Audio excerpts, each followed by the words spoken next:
जमुना किनारे वो मंदिर जहाँ राधा रानी का अवतार हुआ था। कमल के पुष्प से राधा रानी प्रकट हुई। महाराज वृषभानु ब्रह्मा की बात सुन करके और फिर ब्रह्मा जी ने कहा कि आप पुत्र रूप में इनका लालन पालन पोषण करो।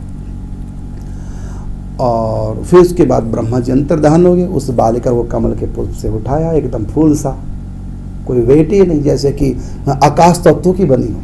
और तो देखा कि हाथ में आ गई है, लेकिन वजन तो लग ही नहीं रहा। और उसके बाद फिर अपना ये महारानी को दिया आकर के अपने पुत्री वत पालन किया। ये तो एक कल्प की कथा है। और एक कल्प की ऐसी भी कथा है कि गर्भ से जन्म हुआ। कल्प भेद हरि चरित स्वयं। कल्प भेद का मतलब ये सृष्टि एक बार नहीं रची गई, ये सृष्टि अनंत बार रची गई है और अनंत बार इसमें कृष्ण अवतार हुए। एक सृष्टि की आयु है 14 मनवंतर और एक मनवंतर की आयु है 72 चौकड़ी और 72 चौकड़ी की आयु है 43,20,000। ये एक चौकड़ी की आयु है। एक चौकड़ी की आयु 43,20,000 अरब 32 करोड़ साल भर। ये एक कल्प की आयु। तो ये उसके बाद इतना ही प्रलय होगा। तो प्रलय ब्रह्मा जी की रात और कल ब्रह्मा जी का दिन। तो दिन और रात दोनों को मिलाकर, क्योंकि जितना बड़ा दिन उतनी बड़ी रात, तो दिन और रात दोनों को मिलाकर हो गया 8 अरब 64 करोड़ साल। मतलब इस धरती पे 8 अरब 64 करोड़ साल के बाद फिर राधा रानी का जन्म होगा। अभी हुआ 5000 साल पहले, है ना। तो ऐसे ही 8 अरब और 64 करोड़ साल जब हो जाएंगे पूरे, फिर दोबारा से राधा रानी का जन्म होता है। ऐसी राम का भी इतने साल बाद। माने ब्रह्मा के एक दिन में एक बार राधा कृष्ण धरती पे आते हैं, एक बार सीताराम जी धरती पे आते हैं। ये बनेगा, अगर मनवंतरों का हिसाब लगाएं तो ये 72 चौकड़ी का माने एक मनवंतर है। अब की बार जो जन्म हुआ राधा रानी का, वो गर्भ से प्रकट न होकर के कमल से प्रकट हुई अब की बार। इसलिए बरसाने में जो उत्सव मनाया जाता है वो सुबह 5 बजे का मनाया जाता है। राधे बाबा को जो लीला दिखाई दी, वो लीला दिखाई दी इससे पहले कल्प की। क्योंकि एक बार श्री कृष्ण ने प्रकट होकर राधे बाबा से कहा था कि प्राणेश्वरी, मतलब सखी भाव में थे कि प्राणेश्वरी तुम भी कुछ लिखो।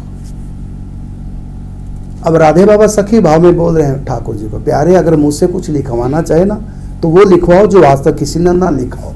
जो पहले से लिख चुके हैं ऋषि मुनि, तो मुझसे क्यों दोबारा से लिखवाओगे। इसलिए यदि आप कुछ लिखवाना ही मुझसे चाहते हैं, वो लिखवाओ जो आज तक कभी ग्रंथ में किसी में हो ना, जो पहले कभी लीला प्रकट नहीं हुई समाज में, भक्तों में, ऐसी कोई लीला लिखवाओ मुझसे। तो ठाकुर जी ने कहा तुम लेखनी उठाओ तो सही, मैं वही लिखवाऊंगा जो आज तक कभी किसी से मैंने नहीं लिखवाया। तुमको वो लीला दिखाऊंगा जो आज तक पहले मैंने किसी को लीला नहीं दिखाई। तो राधे बाबा ने फिर ग्रंथ मैंने लेखनी उठाई, ग्रंथ लिखा। ग्रंथ का नाम पड़ गया जय जय प्रीतम, या प्रीतम काव्य भी कहते हैं इसको। तो पदात्मक ग्रंथ है जय जय प्रीतम। तो उसमें जो पूज्य बाबा लिख रहे हैं, क्योंकि वो लीला दिखाई ठाकुर जी ने जो किसी को अभी तक दिखाई नहीं। क्योंकि ऋषि मुनियों को जो दिखाया भगवान ने अपनी लीला, वो इसी कल्प के दिखाई। वो राधे बाबा को कौन सी दिखाई? इस कल्प से पहले, प्रलय से पहले की जो सृष्टि थी, उसमें जो राधा रानी का जन्म हुआ था वो 12 बजे हुआ था और गर्भ से जन्म हुआ था महारानी कीर्ति। उस समय महारानी कीर्ति कोई और बनी होगी, अब की बार कलावती बनी। पुरुष अगली बार तुम बन सकते, तुम राधा रानी को पुत्री भाव में रखो। तो किसी कल्प में, किसी ब्रह्मांड में, फिर तब तक तुम कहाँ रहोगी? तो ब्रह्मलोक जाके रहो या भगवान के अंदर समाये रहो। फिर वापिस आ जाओ, वैकुंठ चले जाओ। और जब आएगा वो द्वापर अवतार का, उससे पहले तुम लोग पैदा हो जाओगे। तो वेट करने के लिए परेशानी का सामना नहीं करना पड़ेगा, इतना लंबा वेट, क्योंकि उस धाम में चले जाओगे जहां पर काल ही नहीं होता। बस वहां गए, तुरंत आए, तब तक ब्रह्मा जी का कल भी बीत गया, प्रलय भी आ गई, दोबारा से सृष्टि रची, जहां काल मानना। तो इस प्रकार से राधे बाबा को, पूज्य श्री राधे बाबा को जो चरित्र दिखाया भगवान ने राधा रानी का, वो पूर्व कल्प का दिखाया। मैंने उस ग्रंथ को भी पूरा पढ़ा, क्या गजब की लीला, जो गर्ग संहिता में नहीं, जो भागवत जी में नहीं, जो और पुराणों में नहीं, वो लीला दिखाई। तो लीला कैसे कि महारानी कीर्ति के गर्भ से राधा रानी का प्रगट होता, जन्म नहीं होता, प्रगट होते हैं भगवान, जन्म लेते। अब वो कमल से प्रकट हो जाए, चाहे गर्भ से प्रकट हो जाए, होती तो प्रकट है।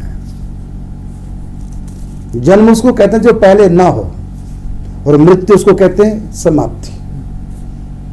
तो राधा रानी जन्म से पहले भी थी, और राधा रानी की अभी समाप्ति नहीं, अभी भक्तों को दर्शन देती। हम ये नहीं कह सकते 500 साल पहले जन्मी थी, पे मर गई, आई थी चली गई, नहीं, अब भी है। जब जन्म नहीं लिया था तब भी राधा रानी थी, अब वो प्रगट लीला में नहीं है, अब भी राधा रानी है, मतलब वो सदा रहती है।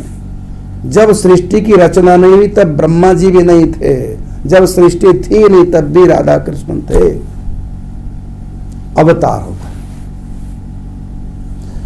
गोलोक धाम में भी राधाष्टमी मनाते हैं, वृंदावन में भी राधाष्टमी मनाते हैं, दिव्य धाम निकुंज वृंदावन, वहां भी राधाष्टमी मनाते हैं। लेकिन वहां तो राधा रानी का कभी जन्म हुआ ही नहीं। गोलोक में वहां तो सदा से, वृंदावन में तो सदा से, वहां क्यों मनाते हैं? तो यहाँ की मनाते हैं कि आज के दिन आप दुनिया में प्रकट हुई